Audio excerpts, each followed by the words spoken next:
Hey guys, today we will talk about the problem about this sequence.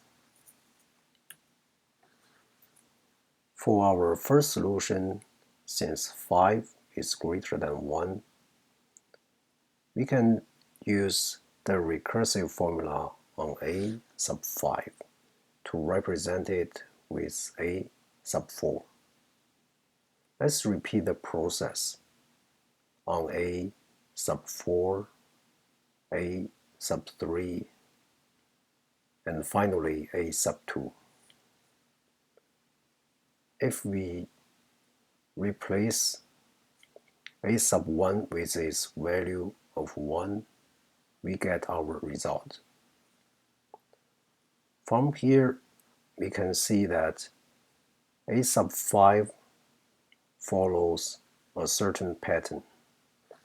So maybe we can derive an explicit formula for a sub n, which is useful especially when n is big. Because once we know the index n, we know a sub n. Let's go for it in our second solution and start with the case when n is greater than 1.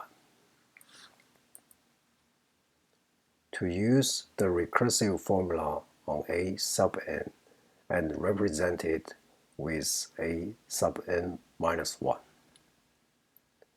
Again, let's repeat the process on a sub n minus 1, n sub a sub n minus 2, and all the way down to a sub 2.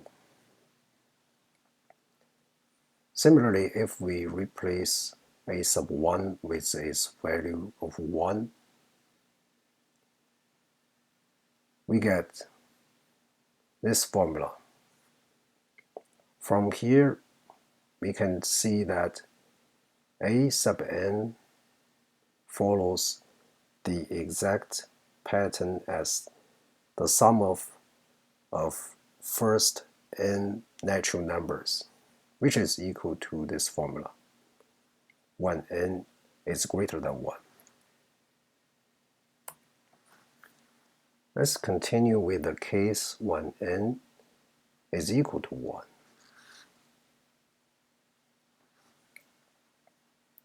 From this page, we can say that the formula we have derived when n is greater than 1 also works when n is equal to 1. So, we get the explicit formula for a sub n when n is any natural number. If we set n to be equal to 5, we get the exact same result as before. Alright guys, thanks for your time. Feel free to leave any comments or questions. I'll see you in the next video.